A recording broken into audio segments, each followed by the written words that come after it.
This episode of Coming Up with Joey Villagomez is sponsored by Mikey O Productions. Visit MikeyOComedy.com for more info.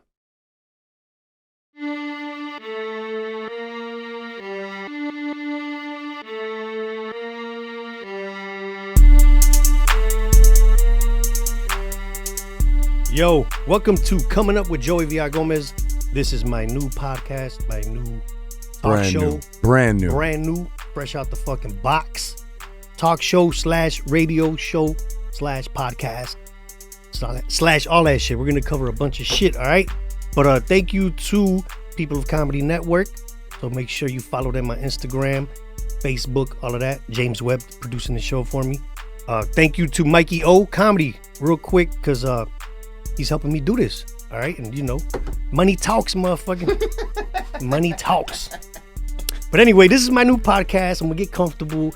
It's not going to be your ordinary comedy podcast where just comedians talking about the comedy world, where regular people just don't give a fuck, all right? Because people don't understand, man. Like, stand-up comedy is one of them unique fucking professions, bro. Like, if you bump into 10 people on the street and you say, I'm a comedian, only 2 actually give a fuck. Yeah, fucking road you know what warriors, I mean? man. The other 8 are like, what? I've never been to a comedy show before. You know? But that's why we give out a lot of free tickets. We're always giving out comps. Yo, you never been to a comedy show? Come check it out. Yeah. So that's how the word gets out. But yeah, you know, like, it's going to be a cool podcast. I'm bringing in some interesting guests, artists, musicians, whatever. People that do wild shit. Chicago. Like, if you ever lit yourself on fire and survived it, I will bring you in. Because I want to know what that shit was like. But interesting shit, all right? So we're going to do some cool shit. But yeah, I got stuff to promote real quick. I got a cool guest for my first episode too, man. His name is Mateo Zapata. We're going to get into it with him in a little while.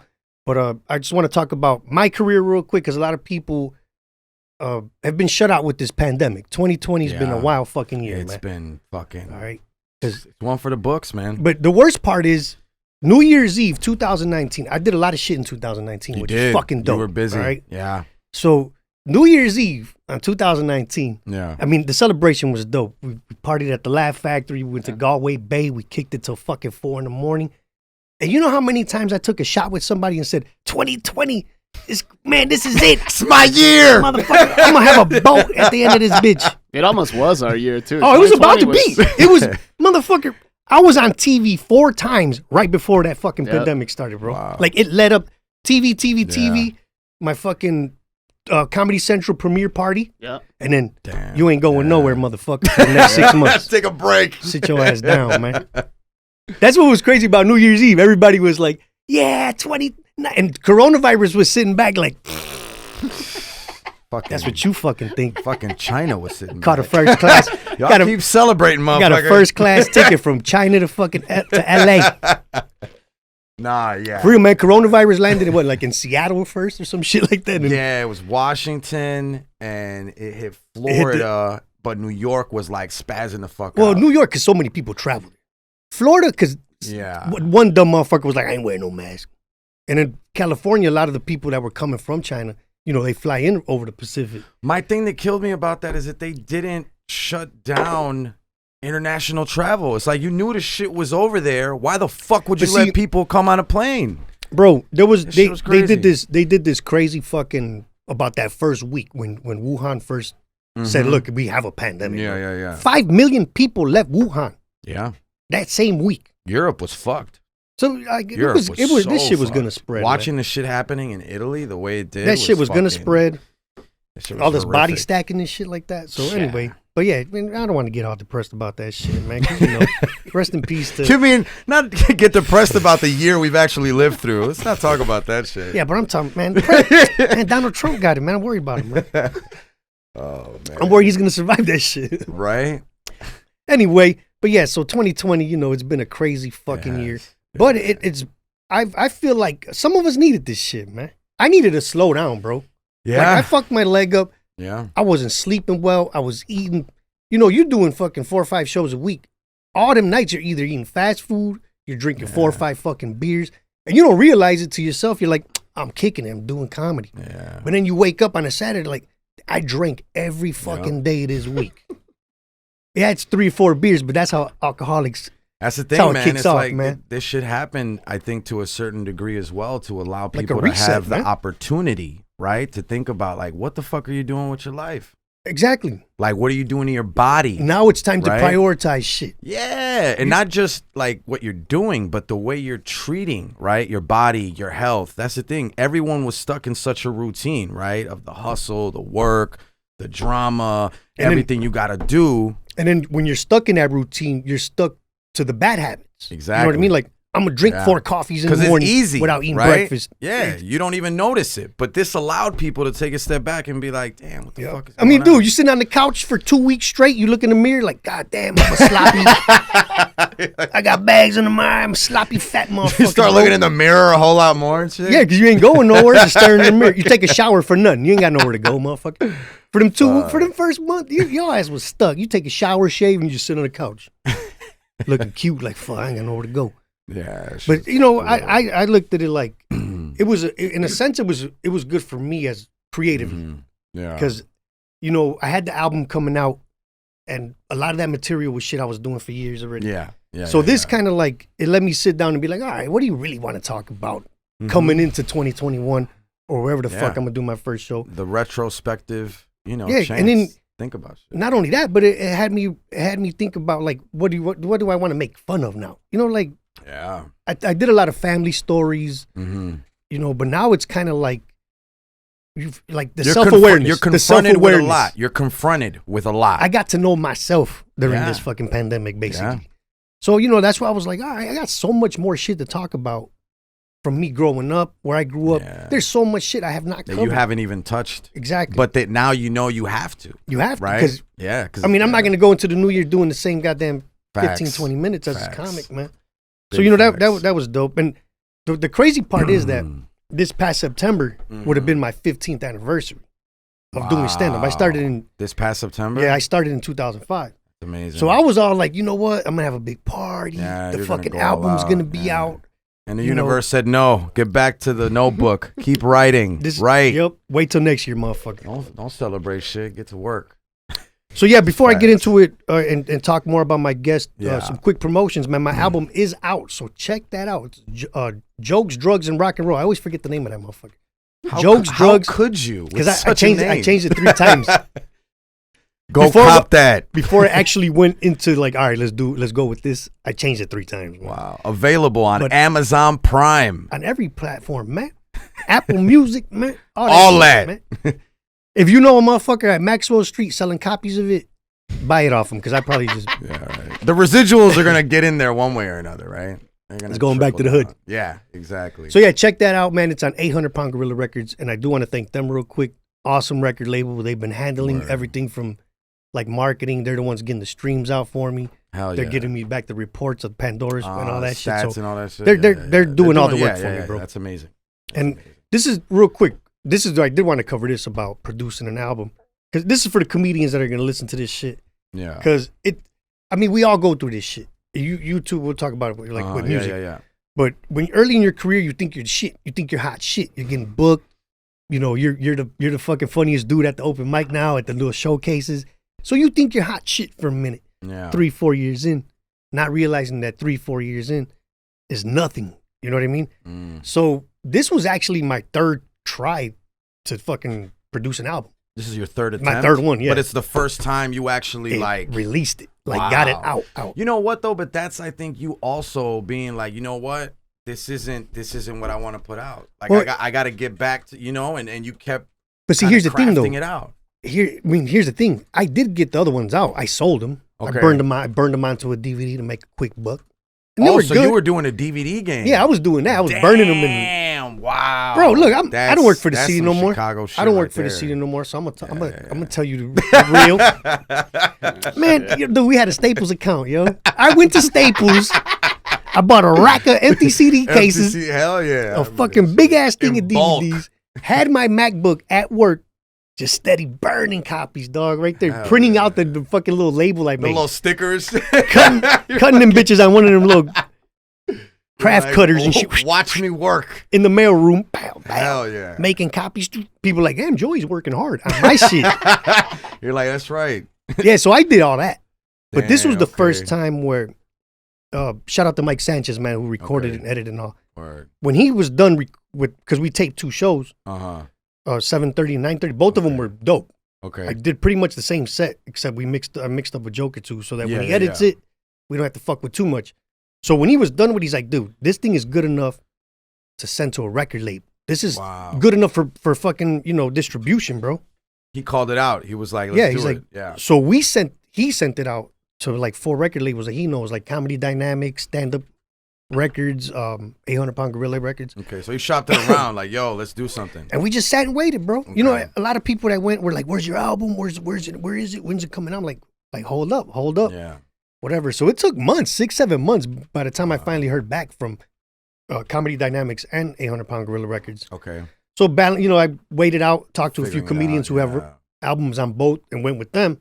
So if you're going to, here's what I wanted to get to. Mm-hmm. Like for comedians, just don't put, like, if you're going to put something out to make a quick $1 when you're early in your career, don't put it out there because this shit resurfaces, man. You know what I mean? Like, will screenshot it. And I mean, once you're hot and moving, cool. It. Once you're fucking hot, you're doing some shit, and okay, cool. Then you can pull it up like, oh, remember this old clip. But if you're still trying to get out there and get discovered, don't put trash out there because man, I've had times where quality over quantity, man. The comedians message me, bro. Comedians have messaged me, how do I get on the Mikey O show? Send me a clip, and they send you garbage. Damn.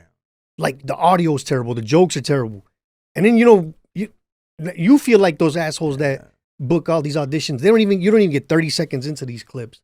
You know what I mean? So just put quality shit out there because it does matter, bro. If I would have waited, if I wouldn't have waited to get on the record label and put it out, I wouldn't be getting the numbers I'm getting out right now. So, and shout out to Bill Burr for reposting my shit. You know what I mean? No doubt. Shout out Bill, man. So you wait and fucking the time is right, bro. So do that. Comedians do that shit. Don't let your family tell you, hey, bro, when you gonna have an album out, bro?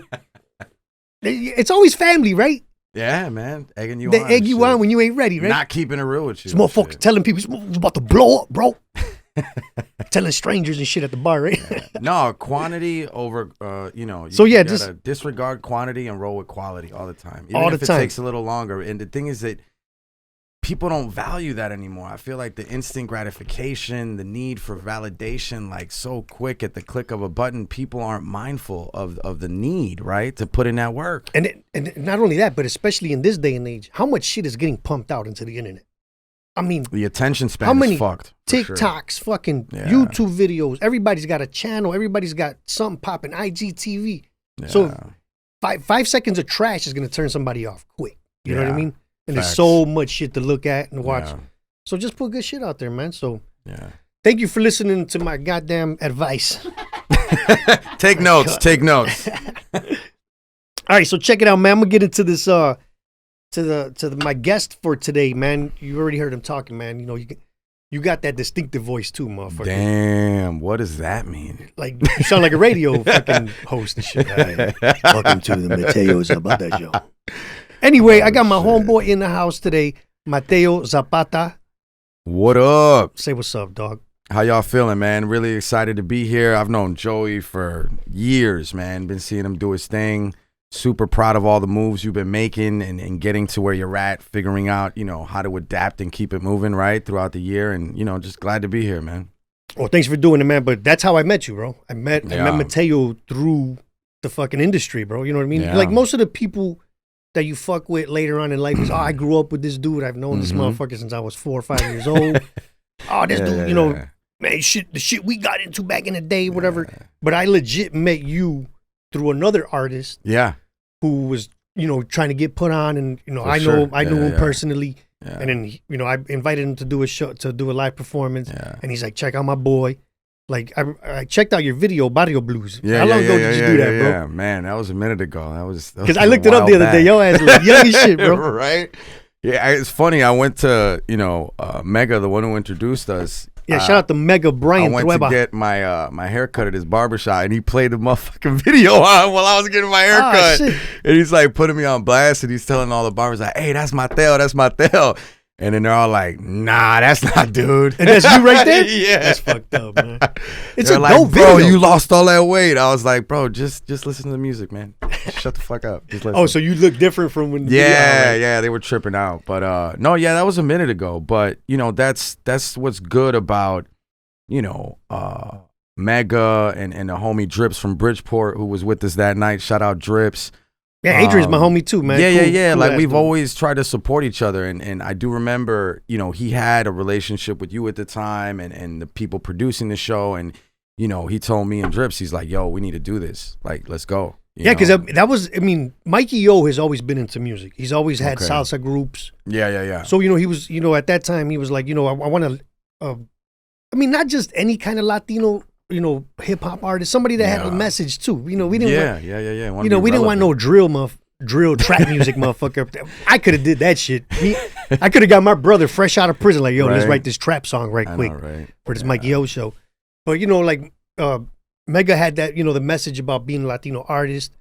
And I remember when I looked up Adrian's video too, because I was just YouTube and shit. Yeah. that was linked to Mega. Uh-huh. And all you motherfuckers were popping up. Yeah. And I saw, I think you directed one of those videos. I did. That was the first like piece of film that I, you know, put together behind a camera, man. Because these are legit music videos. They're not, I mean, I'm not going to say, I mean, there's yours right there. Put it like this, bro. Wu-Tang fucking Protect Your Neck. Yeah. That shit was fucking recorded in the project parking lot with an 8mm camera. Fucking love it. Right? Love it. And that had nothing to do with video quality. That just No, had to it do was with just the fucking rap vibe. skills, bro. It was the vibe, The too, fucking man. sound of it. Yeah. And with you, the way I saw, see, I was already deep into hip hop. So when I'm watching videos that I'm looking at it from that aspect. I mean, music's dope. Don't get me wrong. Yeah. But I'm like, damn, this shit looks dope. Like you can put this video on fucking BET, MTV, the quality of it. Yeah, I mean, I tried. You know what I mean? But see, for somebody like me, it was amazing. Like, damn, these motherfuckers from the hood got dope cameras like this. It's like, what? You didn't even go to school for this. What are you They doing? got boom lights and shit. All right. Got Got lights. locations and shit. Got a reflector in the corner. No, yeah. I mean, you know, I didn't go to school for it, but I definitely felt the need to take it serious, right? And to do it as best as I could, because the way I looked at it too is like my name is on that. Yeah, exact quality And I'm shit. not, I cannot put my name on some bullshit. What did we just Or talk on some- about, Yeah, man? on some 2 whack minutes shit, ago? because it's like that's, you know, and I think we come from a city, right? You know, from a neighborhood. We grew up in a sort of environment where your name is all you Yeah. got. That's it. And if you're whack, it's over. And that's it. Yeah, like, you know, streets is watching all day, every Bro, day. You know what I mean? people So- don't understand about the fucking cool lunch table. It's like that in the hood all day, man. bro. Yeah. I If you're can't not at the stand cool that lunch shit. table in the hood, Yeah. it's a fucking struggle, man. And I've never been at the cool table. You know what I'm saying? And that's what made me even go harder, right? I'd never been the cool kid. Used to get made fun of for not having like expensive clothes and shit growing up, and you know, just not fitting in one way or another, just because I fucking, you know, didn't And look see- like one of these fucking robots. and see, shit, that's what walking around sharpened with the my same shit. haircut and shit. Yeah, all the gangbangers with the same hair. No, but even like the preppy jocks and that Yeah, shit, yeah, because I true. went to Lane, you know what I'm saying? Oh, And yeah, I didn't really alright. fit in too much with a lot of that shit, man. And so I was like the loser, you know, who wasn't supposed to ever amount to shit, got kicked out, you know what I'm saying? But because of that, right, whenever I did put something out, I wanted to go hard. And I've always been a huge, you know, movie buff, right? And a huge just like lover of film and cinema. Like that's been like my first love, you know. My pops dipped and my parents got divorced, but one of the things him and I shared, right, was going to the movies. Like that was like some fucking, that was him and me, you know. He'd be like, hey, That's let's dope, go, man. you know. He'd take me to So fucking. you guys probably watched a bunch of shit then, right? Yeah, dude, it was a thing, you know, a Bronx Tale, fucking, you know, Basic Instinct. I wasn't even supposed to watch that shit, you know. So that was your first glimpse of that coochie, huh? All right. Hey, you know, I saw dude, my dad, you know that movie Fritz the Cat? You know what Fritz the Cat is, Fritz right? the Cat, he put me on Fritz the My Cat. dad rented that shit for Yeah. us. He's like, hey, My this pops is a was good like, one. yo, you need to watch this shit. Yeah, you know, but you know, Pulp Fiction, you know, like I saw all these films, and you know, my parents were immigrants, so they weren't into the traditional like Hollywood shit, right? Like Chucky or like fucking, I don't know, all this corny fucking top Hollywood shit, right?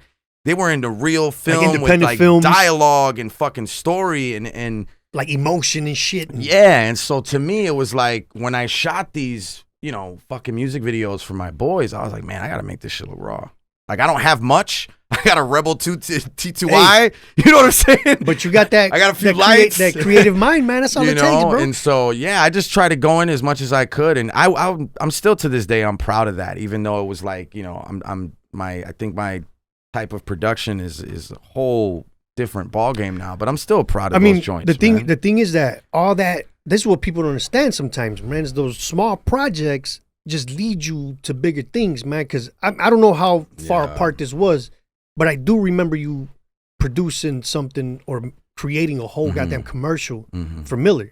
Yeah, that was. Did you go down to Mexico for this? I know you did the whole like lucha libre theme. Gee, I did that on 26th Street. Okay, sick, that was bro. La Villita. That's crazy. You said Mexico, so it looked like. It looked like I'm like, damn, bro. I'm watching this. I'm like, they flew this motherfucker to Mexico for this. Because it looked like you were like in legit Mexico for this. No, shit. Yeah, we were on 26th Street. Is it available? Can you see that on YouTube? Right? I have no idea. That's right? kind of old. Yeah, yeah. We gotta man. look for that. But that must have been a dope fucking experience. So that was an opportunity because of the music videos I did. Right, these guys were like, "Hey, there's a competition. Do something really cool with Miller Lite and with Chivas FC, right? The soccer team. So I came up with this whole concept about like, and this is before the luchadores thing was like super poppy, but I had these dudes with soccer jerseys and luchador masks, and I did all these shots where like I was like, these guys were cheersing beers and I was literally like on the ground facing up, getting that angle, right? From the bottom up and the top, and I went all out, man. Dude, it was sick with the background and shit. You had the murals in the back. We ended up winning an award.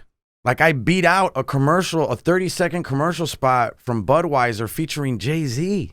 Like that's you beat crazy. That out? Yeah.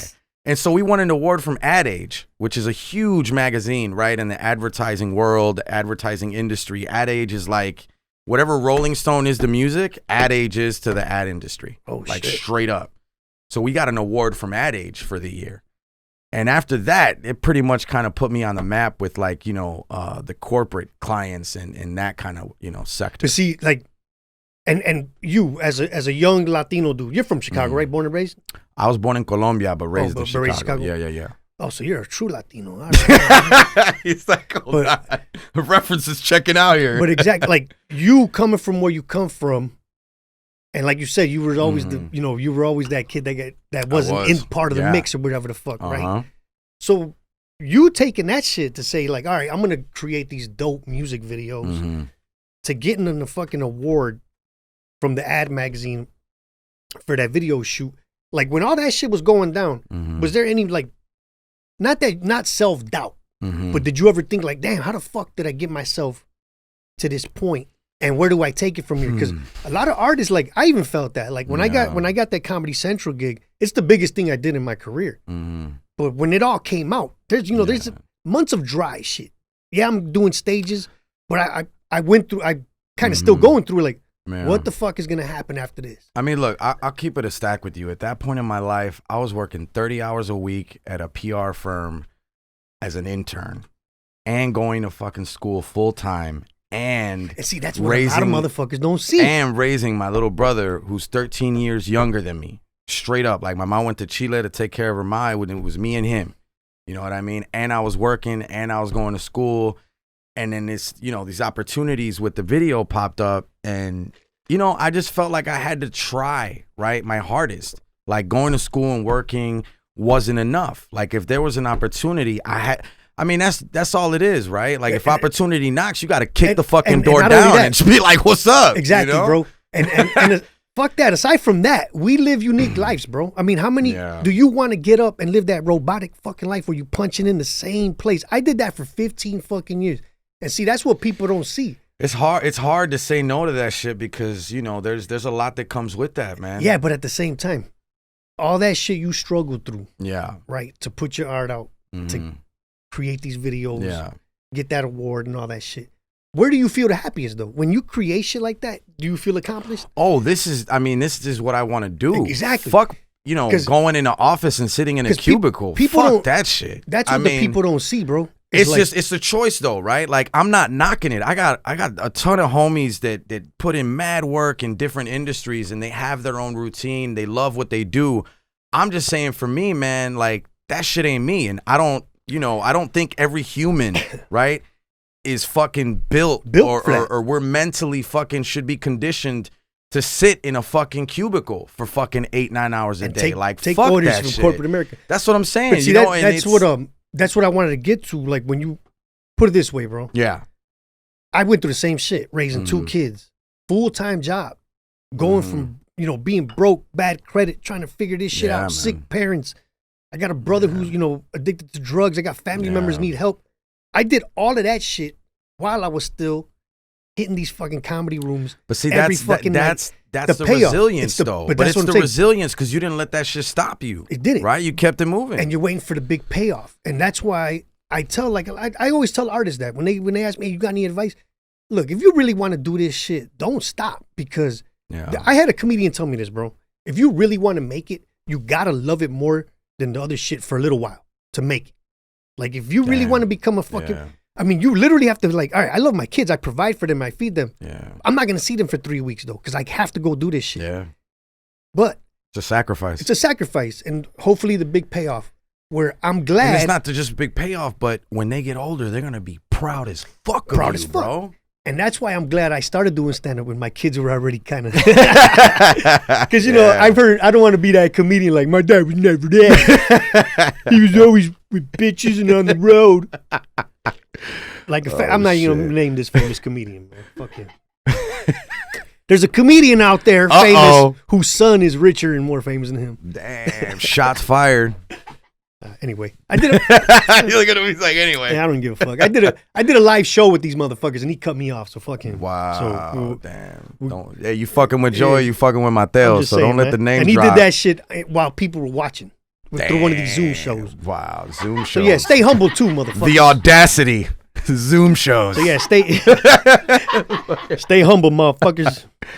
So yeah. So anyway, the filming thing is cool, man. Because I mean, it wasn't your last project. I got to thank you too for putting me in this. You did the thing for the U.S. Census Bureau. This recently, trying to get the word out. Yeah. No, I appreciate you. How did that come out to you? How did that come at you? Well, I think because of the traction and attention that a lot of the content that I've been capturing this year got out there. I think there've been different, companies, organizations doing more community-oriented things, right? Because 2020 is such a critical fucking year right now with the election, with the census, with, the push, right, for like Black Lives Matter, whole situation with, the families getting separated, right? There's a lot of shit going on, man. And it's all happening at the same fucking time during a pandemic. Ready to fucking burst. During a pandemic. You know what I mean? And so... I've been blessed. I feel very fortunate, but there's been a few opportunities. And so they basically reached out and were like, yo, can you do this? Right? You got 3 days. I had to flip that in 3 days. Can you write a script? Can you get the people? Can you shoot this, storyboard it, edit it, come up with the music for the background? Damn, you did all that in 3 days? Yeah, G. Props, bro. Hey, Joey, what's up? Where you at? Motherfucker, you came by my house. I'm on the porch. Let's go. You came by my house to talk about some shit and take a quick snapshots. And next thing you know, I'm in a fucking commercial. But that's dope, bro. That's fucking dope. Yeah. And going back, I mean, we're going to cover this, of course, because this is kind of what got your name out in 2020. As far as, I mean, everybody locally, any artist locally knows you. But this year, with everything going on, you were put on a lot of your work was put out there on the fucking forefront as far as your photography. Yeah. I mean, we're talking about music and film. Yeah. But man, earlier this year, I mean, it happened right after the George Floyd murder. Yeah. But you picked up your fucking camera, dog, and you hit the streets hard, dude. I mean, Bill Burr was liking your pictures. I would repost Shout out Bill Burr. You killed that SNL monologue. Yeah, he murdered that shit. Killed it. He gave 0. Right? Hit it like it was like a comedy club. Loved it. Loved it. But yeah, I mean, your work, it's not that you were just capturing pictures, bro. I mean, the George Floyd shit caused a fucking uproar. I mean, you had Blue Lives Matter, you had All Lives Matter, you had black people, Mexican people, white. Everybody was fucking fighting. You know what I mean? So Facebook was a bloodbath. right? Motherfuckers talking about Facebook when the streets were lit. No, but I'm saying here's the thing though. That's where the shit starts, it bro. reflects. No, I feel you. Not that it reflects. It does. It flares shit up. That's what makes motherfuckers angry. Yeah. You know, like the goofy motherfucker sitting on his feeding couch into reading Facebook all day. That's where the anger fucking And boils some of over. those people are the most dangerous Because they're the ones that motherfuckers. they take it out there. Yeah. But them 13 dudes that try to fucking kidnap the governor. Exactly. That's the motherfuckers on the couch talking shit on Facebook. The fucking kid with the AK that went up with the AR that went up to fucking That's Kenosha. the motherfucker on the couch on Facebook. Couch getting angry Yeah. over the internet. That's what I'm trying to get to is that instead of sitting there reading this shit and getting angry, you picked it up, you picked your camera up, and you covered some real shit. I mean, you got little kids, you got women, you got old people, essential workers. You covered the pandemic. What the fuck? Like, what made you do that? Like, you just got the fuck up. Like, all right, let me go snap these shots and get one of my pictures put on the NASDAQ billboard in Times Square. I mean, I'll kick it off with like where you started, right? With the whole Facebook thing. Like, you and I come from an era where social media didn't exist, right? So I think my thing is like this behavior, right? This behavior pattern and habit of engaging, right? And investing yourself emotionally on these Facebook threads and these discussion boards and this back and forth with strangers or people you don't know. Like, to me, that shit is delusional. It's delusional. Because I think it's like a fucking psychological disorder. How many people were saying But so many people do it. You can't say that shit, though. You can't. But we're saying it. Perfect example. How many people were in the media or on fucking social media saying Chicago's out of control? I live in the hood. The shit was happening a few miles away, but I was on my porch safe, man. So we don't wasn't burning down. We don't come from that era, right? So I've never engaged in that kind of toxic, right, behavior online. And so for me, when all this was happening, the last fucking thing I was gonna do was be a keyboard warrior. That shit is not in my DNA. It's not. And so I felt the necessity to hit the street because we were already facing a pandemic, bro. Realized that we were at the intersection of people quarantined, right, for months. And then this situation happens. While people are dying from this shit. Right? While people are dying, people are still freaking out. People, you don't even have a grasp on what coronavirus is, right? They're losing their jobs, unemployment's up. People are trying to get that, these stimulus checks and all this shit. To me, it's just 2020 was shaping to be a year that was going to be looked at for decades. I mean, dude, this is something that our grandchildren are going to look back at and be like, what the fuck happened in 2020? This shit's going to be put in history books like the Industrial Revolution, the Emancipation Proclamation. Yep. It's going to be one of those moments. Chunk of, like 9/11. Yeah. We went through that 5-6 years of Jesus Christ, terrorist attacks left and right. Yeah, this is a lot more. But this is worse. I was joking with a friend of mine. This impacted the whole fucking world, bro. I was saying it was the history was going to be called BC to AD, before coronavirus, after Donald. After Donald Trump. Donald Trump fucked some shit up, man. No, so I felt the need, to just be out there. Like, the last thing I was going to be was one of those dudes on the couch. Yep. Fuck that shit. And you know what sucks, bro, is that I injured my leg. I'm still on crutches. I injured it a lot worse than I thought it would be, right? But it was frustrating. I can't lie, I had to be a fucking keyboard warrior for a little while. Yeah. But mine's a little different because I was reaching out to motherfuckers. Perfect example, bro. Yeah. When a lot of those riots were happening in Chicago, somebody was trying to purposely start a black and brown Mexican black war. It was fucking weird, right? Yeah, they're called the CPD, motherfucker. Exactly. The Chicago Police Department. What? Mateo yeah, sent we peeped that shit. Mateo sent me an Instagram message that was a fucking bold lie, saying that a gangster disciple was murdered in Cook County Jail by Lang King, and that the GDs were going to retaliate, and there was going to be a shooting in a war that night. None of that shit was true. So basically, there was misinformation that was spreading on social media, trying to enable a conflict between black and Mexican gangs on the South Side. So what happened is you had, people like me reaching out, other people reaching out, right? Because we're seeing all this bullshit on social media. I had to reach out to a couple gangbangers like, yo, is this true? People are sharing it, though. That's the problem. The misinformation was communicated to the masses, but then you had people like you, me, and other people I'm not going to mention. The people that know. The people that know. We reached out and we were like, yo, XYZ, is this true? Is this not true? I called the CO, you know, homie of mine. I called some homies in the hood that got people in the joint, right? And then it turns out, you know, it took like 3 hours, but it was all bullshit. It was all bullshit, man. And not only that, but during that weekend, right, where all the neighborhoods were being protected by local gangs, CPD was telling the Mexican gangs, like, hey, there's a car full of black guys. The vehicle looks like this. You know what I'm saying? The vehicle's driving down the street. Go get them if you want. You know? Dude, they were allowing. That was one of the points I brought up, is that, like, because I grew up in these neighborhoods where we used to hang out at the fucking corner, right? And you heard the 911 call, right? Yeah, where they're laughing and fucking. And then they dropped one of my guys. I'm not gonna say who. He's the one who sent the police radio chatter to TMZ. Oh, he recorded it live, that's bro. the one that went out. I'm not gonna say who it was. He sent it to me, bro, the night before TMZ got it, and he's like, "Bro, listen to this." And it's the cops basically saying, "Oh, just let the black and Mexican gangs shoot at each other. Don't interrupt or stop them." Right? And he sent it to TMZ, and they posted that shit went like national, bro. Went national news, man. Because it's proof. The same shit happened in New York. It happened in New York too. Yeah, it's the same shit. But that's what I was gonna say. Like, I had to be a keyboard warrior because I wanted to get out. Like, I was sending James to some of the fucking, you know, I sent him to one of Tubbs mural things. Okay. Where they had like a little event, a rally. Yeah. And I was just sitting there reading everything, and that's why I was bringing up the Facebook shit about how I was getting angry just from the misinformation. I can't imagine what that felt like. The people talking shit, and I'm used to crib. I'm used to working with Mikey. Let's do an event. Let's do a fundraiser for this. You're used to reacting and and doing something something about to it. do something about this shit. Get the word out. Yeah. But I did learn that when you have followers or you got people that are fans of your work, they listen to you, man. People really fucking listen to you. They care about your opinion. And not only that, but they not that they only care about your opinion.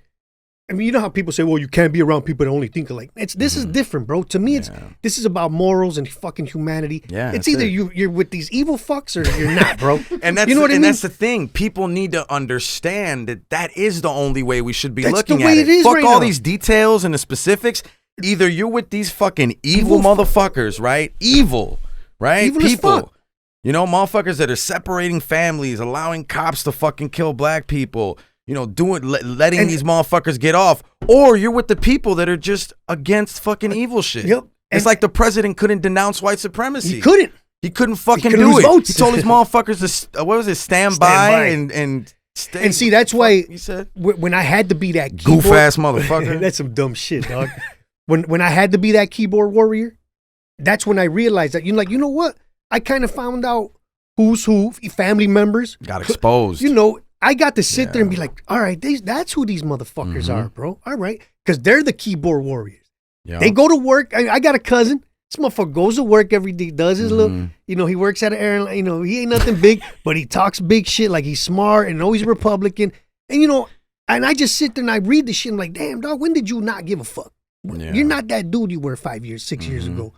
And Trump kind of enabled these motherfuckers where if you had a little bit of racism in you, if you had some kind of conservative thoughts on anything, whether it's pro-life, being gay, whatever, it came out. You know what I mean? He made all these things synonymous. So with I each other. got to sit there and fucking analyze half these motherfuckers that were in my life, bro. And I have a whole different perspective on motherfuckers. I seriously do, dog. You know what I mean? I mean, you know, some people are like, well, you can't hate somebody just for their political beliefs. This is different, dog. This is fuck political beliefs. This is about people living and dying, man. Facts. So that's why I kind of helped me to sit there on the goddamn couch and see this shit. Because it made me realize a lot of shit, bro. It probably helped you as well in your own way. You know because I mean, you were able to deal with that shit. And not only that, but like you being out there, right? You got the. I'm pretty sure you did you get harassed by any fucking police while you were out there with the camera? I got pepper sprayed, bro. Oh yeah, you were in the mix of that shit. Yeah, dog. See? Like, no, shit was real. I mean, And see, I can't say that as much as shit I'm talking about being there. There's a whole different side of that. Yeah. You know what I mean? You were in the mix. James was out there. Justin Crosby, young black kid, who got tossed up by the cops, beaten, couldn't find him for 24 hours. Like, 48. I know these people. 48 hours. 48 hours, yeah. You know, he worked at the comedy bar, funny young kid. So I'm watching friends of mine, people that I know, like Jarrell. Didn't Jarrell get into some Jarrell was shit? out there with me. May You know, these are like 31st, good yeah. friends of mine, Yeah. young kids that I look out for in the comedy scene. Yeah. Wow. You know what I mean? You're like, God, and I'm sitting, I'm like, damn, this is happening to this motherfucker. Shit was real, man. So like you Shit being got out there, real. was there any moment at time where you're like, damn, this shit is really might just get out of fucking pocket? I mean, I think unfortunately that's a feeling that stays with you when you're in these environments, right? Where you're at a protest, where you're at a rally. I mean, it happened at the Christopher Columbus statue. It happened at the rally we had for Miguel Vega on 18th Street. You know, you feel the aggression, right? And the fact that these police, you know, they want to hurt you and they will. And they had the right to. You know, yeah. And then you also have to accept the fact that you're putting yourself in that position, right? Like you can't fucking necessarily complain or sort of like, you know, take that back. But you have to understand that when you're opposing, right, this level of like fascism and racism, like that's a part of the game, my guy. You got to be ready to throw down as well. You got to be ready to like stand right there on the front line and shove that motherfucker back. You know what I mean? And possibly get shot. Because when you look at the motherfuckers, bro. I mean, think about this, bro. Every asshole cop that's murdered somebody in the last. I mean, there's been so fucking many. Yeah. I mean, it's a white guy. It's a fucking white dude with a badge. I was gonna bring this up later as one of the topics, but you know, they're immune to first degree murder. It's already in there. As soon as you become a police officer, you cannot be charged with first degree murder. The fact So that now they think let about- Breonna Taylor's killer, you know, all he these got dudes off, killers. man. The George Floyd guy, they're gonna let him out of jail. He just got out on bail for his own safety. Yeah. But this is what I was gonna say is that like, this is the scary part as a Latino, as a black person, for any person of color, even a gay person or a trans, because they get they get murdered, harassed all the fucking time, all the time, and no one even cares. Nobody when gives they a die fuck. and shit. But It's imagine horrible. just the thought of a former KKK family, a white guy whose grandparents were in the Ku Klux Klan, never been around any kind of black people, never lived in the inner city, finally moves to Chicago, becomes a police officer. They got a badge, got the immunity to first degree murder. That's the scary part, is that any one of these motherfuckers could take that job just to do what they want to do. You know what I mean? Like, put it this way, I'm a vindictive motherfucker, bro. There's people back in the day where I'm like, I wish that motherfucker would die. You know what I mean? Like, we grew up like that. You know? Like, hey, old boy died. Hey, that's what he had coming and shit. Now imagine you getting a job where they allow to take that out on people. That's fucking scary as shit, bro.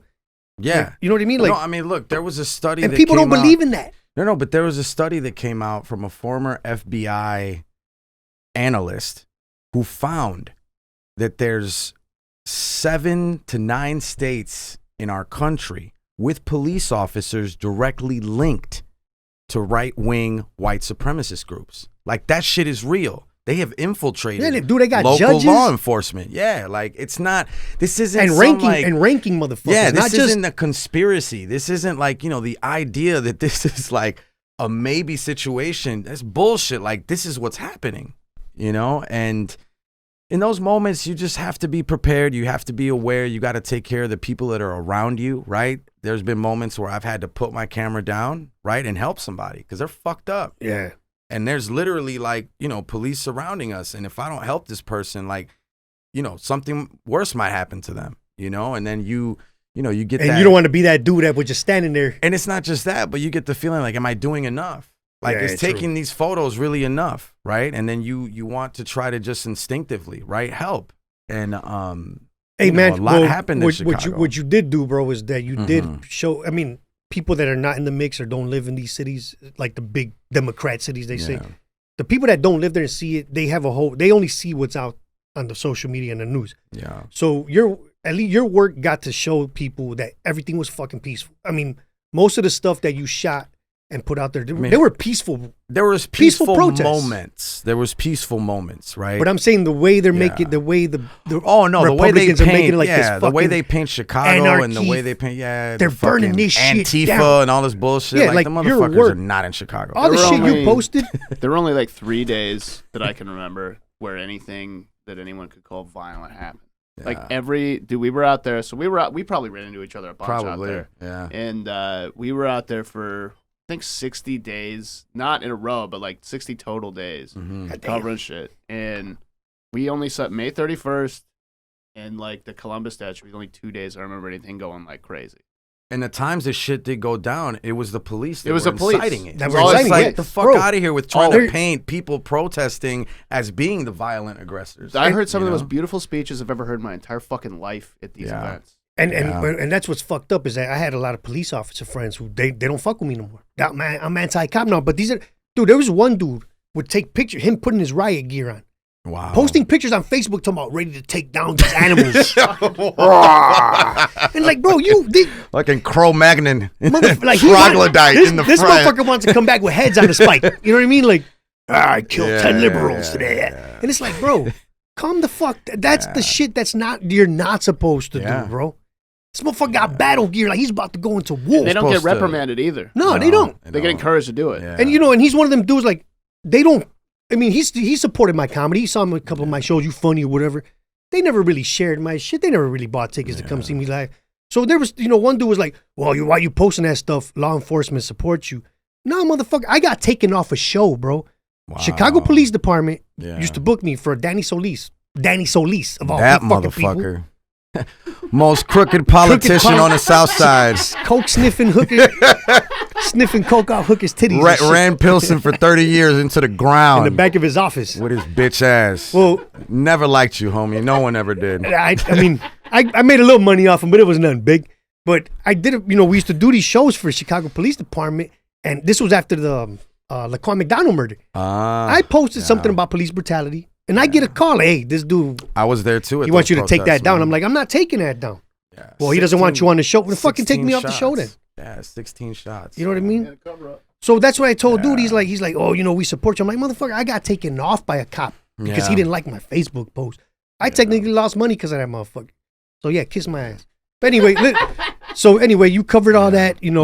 Glad you survived all that shit.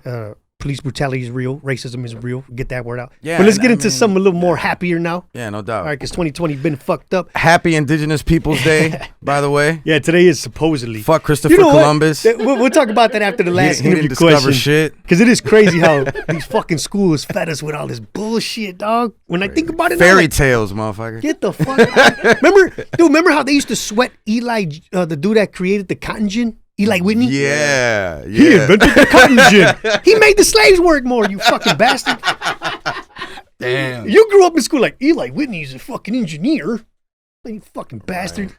All right, anyway. Yeah. Something a little more happier. Your latest projects, man. Yes. I know that you're an artist too, bro. I mean, I don't know if you were always into graffiti or whatever. Yeah. You currently live in Pilsen. You do a lot for the Pilsen community. Yeah. I noticed. You're Colombian? Yeah, yo nací en Colombia. Yeah. And I noticed that you do half a lot. Chileno too, by the way. Half Chileno from. Yeah. Oh, you did say you're from Santiago, no? Yeah. No, but my mom's family's from Santiago, but I was born in Bogota. So you being Colombiano and Chileno, I noticed that you do a lot for the fucking Mexican communities here in Chicago. You work with a lot of them. Yeah. You do a lot for those supermercados. Street vendors. Maribel, street vendors, eloteros, tamaleros, all that shit. And you've been working with another artist named Pablo Serrano. Yeah. Shout out to Pablo. Shout out Pablo, awesome man. Fucking shout out artist. The Combi Cats. So you never hand painted? I didn't know that. No, I didn't know that the mural you guys did at the corner of 18th and Carpenter. First time I grabbed a paintbrush in my life. So that's another thing that you just woke up like, fuck it, let me be Bob Ross up in this bitch. Right? With the fro too. No, you know what? I just an opportunity arose, right? And there's been a lot of artwork, you could say, happening on the South Side. And if you look at the history of murals, right, and what murals have served to do, and I fucking love murals. I respect all kinds of street art. I don't give a fuck if it makes shit look nicer. Do it. The purpose is typically to tell a story, right, or preserve a moment in history. And so to me, obviously I'm already trying to do that behind a camera, but an opportunity came up to get that wall, right, on 18th Street and Carpenter, which, by the way, looked absolutely horrible, covered in gang graffiti and buff paint and all kinds of, ugly shit. And, I wanted to sort of pay homage, right, to the essential workers, the people the 3 essential workers. Because those are real people. Those are real people. Those are real essential workers. Juanito the Carnicero, Rosalinda, who owns the store, and a homie Javi, who's the mailman I know. from the neighborhood. JB Montaño. Yeah, shout out Javi, man. That's my homie on Facebook, man. He's a vet from Pilsen, and these are people that I think we need to remember, we need to acknowledge, and these are people that helped our community function, right? Day in and day out. Like their story needs to be told. So doing the mural is just another way of, making that happen. And especially in Pilsen, because it's pretty much known as one of the most gentrified neighborhoods in Chicago, or being gentrified. Facts. Yeah, so they're trying. I'm hoping it doesn't turn into a Logan Square. But see, that's what I was gonna. But that's what I was gonna say is that I think Little Village, the South Side is a little different than the North Side as far as gentrifying, because it is. Like you say, essential workers. Pilsen, Little Village will not function without the little supermercados, without those small corner stores. I mean, a lot of them went through the struggle because of the pandemic. Yeah.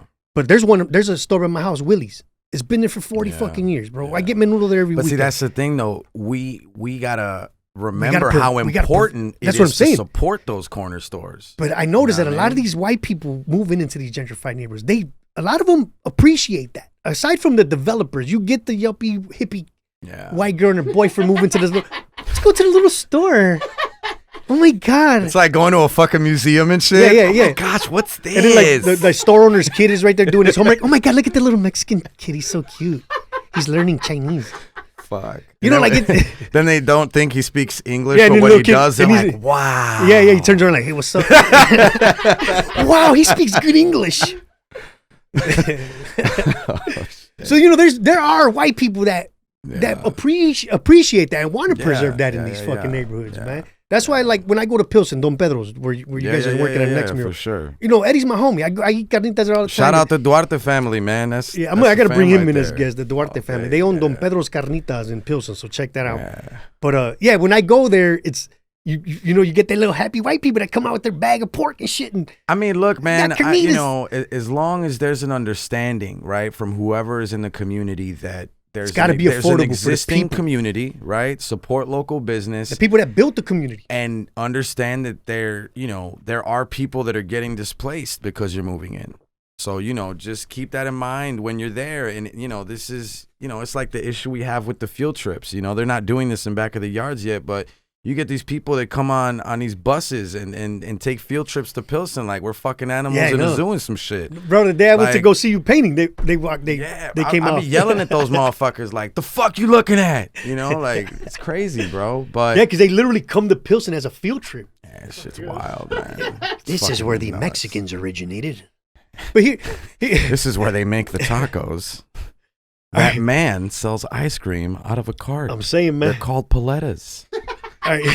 Look, they come in 8 different flavors. Natural fruit, and you can get a napkin if you ask for one. And then they get mad. Because there's no avocado paleta. Damn, what? Do you have an avocado toast paleta? Do you have vegan? Do you have a vegan option? Hey, no, motherfucker. Hey, like, you know what? This is yellow number 5 with some water and some ice. Bringing that shit up. There's that fucking Dia de los Tamales spot in Pilsen. That shit closed. Thank you. That shit used to piss me off, man. And you know what? I don't wish for people's businesses to shut the fuck down. But these gentry businesses got to go, though. Exactly, because they're supposed to be selling tamales in a Mexican neighborhood. I bought one of their tamales at a fest that I did with Comedy Bar.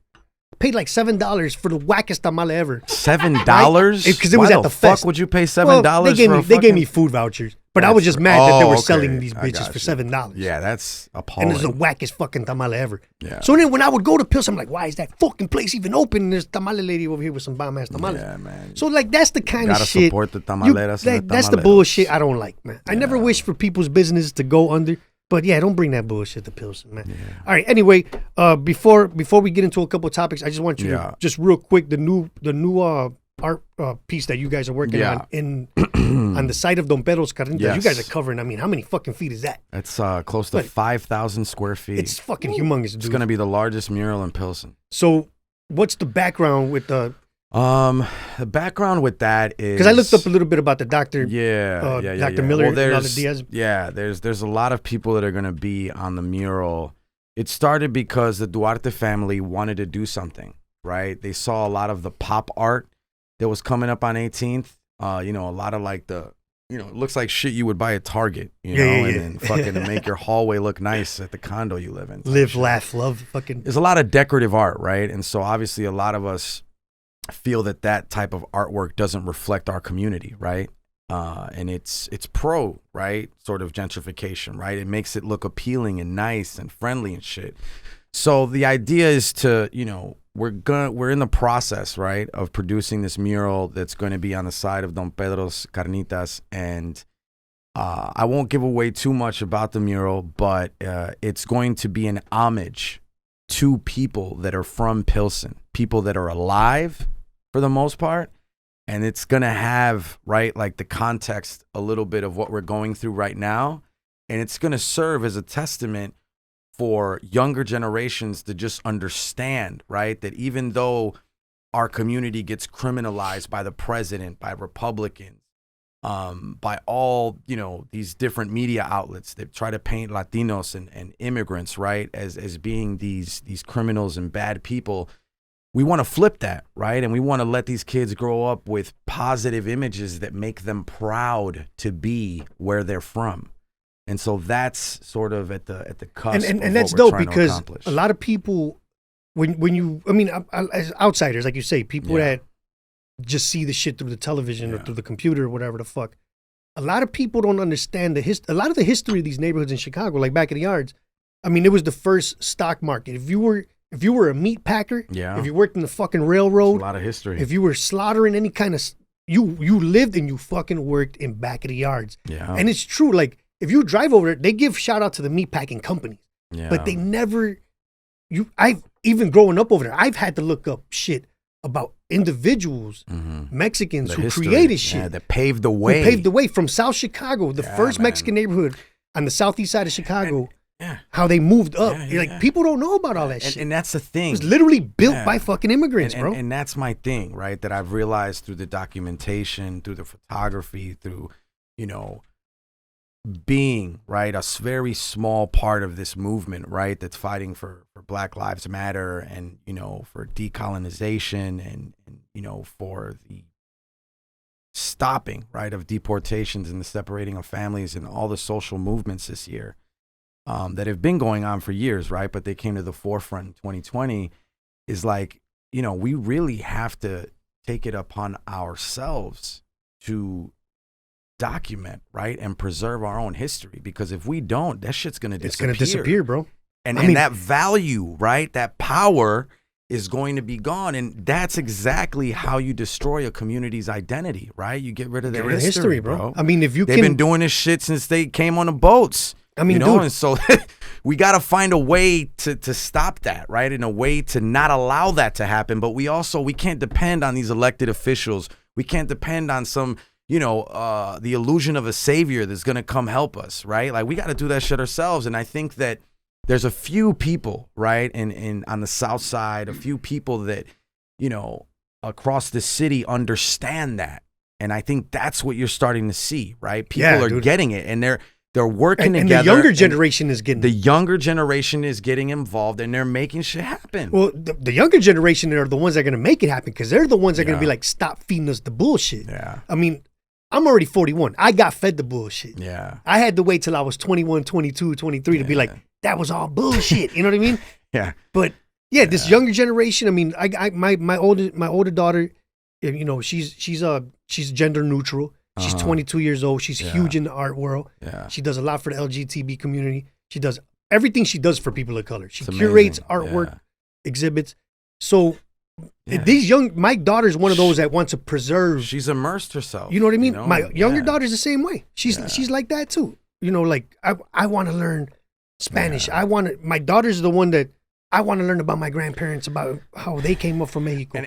So they're the ones that moving it, man. That's the thing, the beauty of I think your daughter's generation, right, and the next generation, and my son's generation that are coming up. Like, dude, they're gonna be an enormous, huge, powerful group of people. They're gonna be a majority. Dude, they're the loudest right now. They're the loudest. You know, and so the fact that they're on their way. You know, we, right, as the generation that's at the top, we gotta help, we pave the way. That's why, it always goes back to like racism is taught and everything. Because if you raise your kids to be little fucking assholes, they're gonna be fucking little assholes. Yeah. That's why, as an artist, as somebody creative, my dad was a musician. My dad was, Word. he partied his ass off. He did drugs in front of us. Yeah. He basically taught us, just be yourself. Don't let nobody tell you what to do. Have fun, live fucking life, right? So I put that into my kids. Like, look, you want to be creative, whatever makes you happy, just do that. Yeah. Just don't join the fucking gang. And don't come home pregnant at 16. Right? So like none of that happened, and I'm glad, bro. So all right, before that, I'm gonna wrap up the interview part about getting to know you, Mateo. Thank you so much for doing this shit, dog. No, man, thank you for having me, man. Even it's James been a was pleasure, man. James was excited to learn about the shit you've been on, man. I appreciate it, man. So I want to wrap it up. We'll just cover a couple of topics and make it funny. I'm with it. I got to bring it back to this Christopher Columbus shit, man. Let's do it. What's good? I get fucking mad when I think about the shit my elementary school was trying to fucking run past me. Yeah, man. Like stand up for the Pledge of Allegiance. Yeah. Just all that shit, dude. Like, you being Colombian, right? I'm pretty sure you've looked into your roots of where your family's from. I mean, look, bro, as much as you possibly you can. got to understand, you know what I mean? as immigrants, man, when you come to this country, like, I came on a visa, right? But I had my ID, right, as a child said that I was an alien.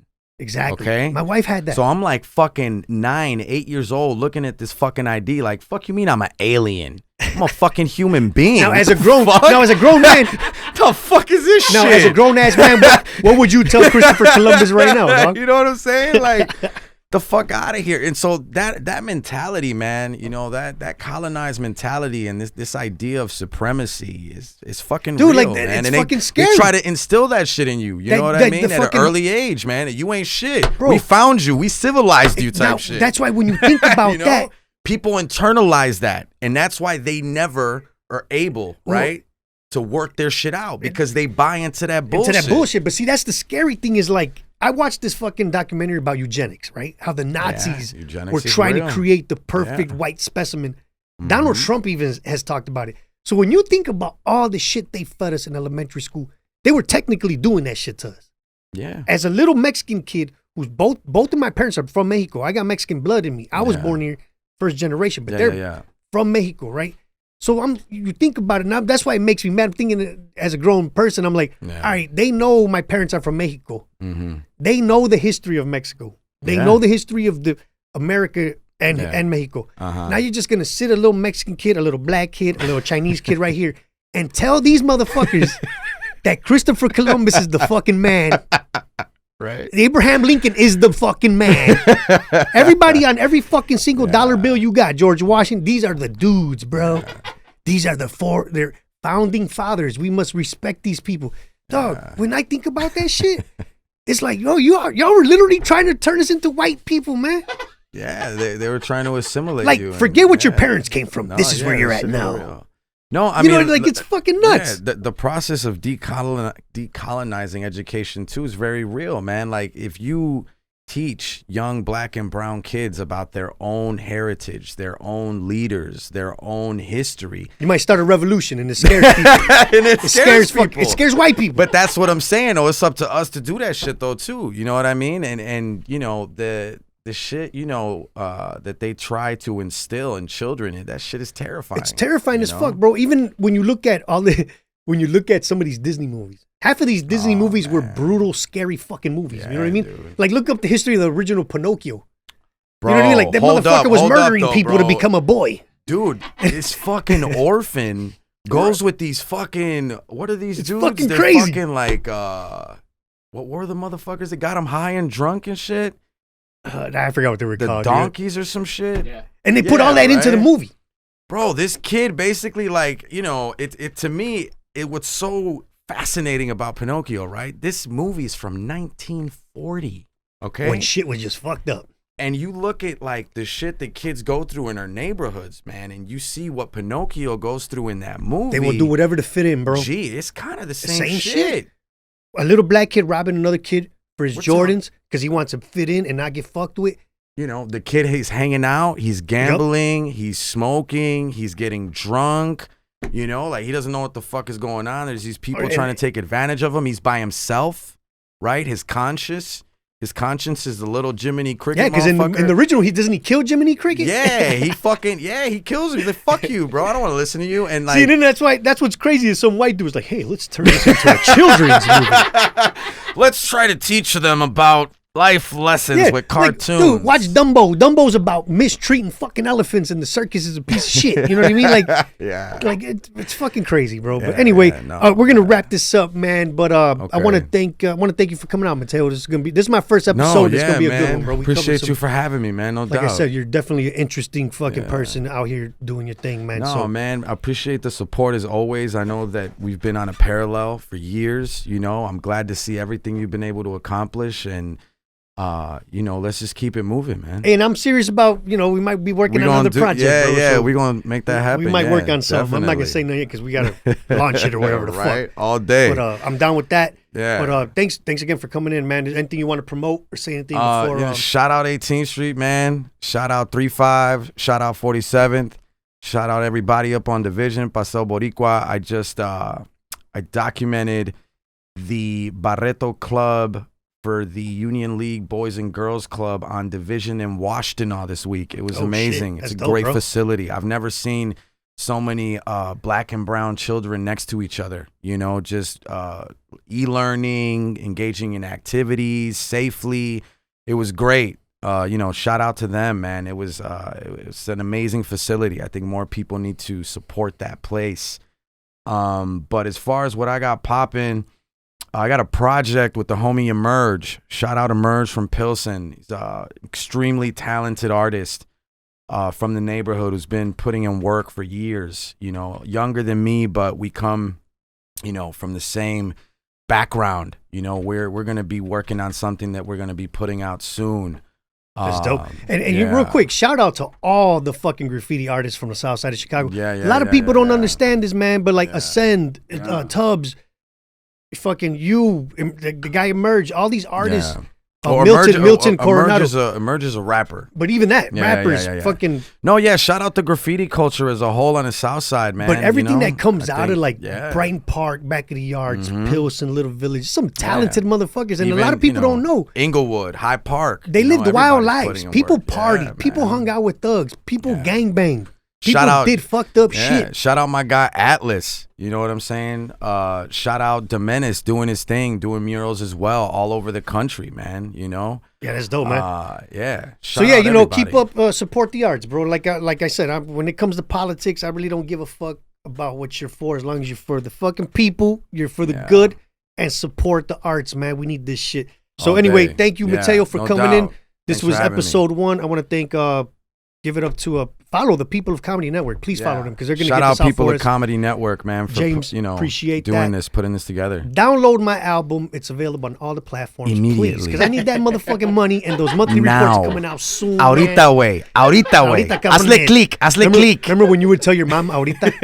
Like if your mom would tell you, if your mom is like, hey, come throw this garbage out, ahorita. No, motherfucker, right now. Right now. Ahorita means right now. But they're kind of, I'll do it later.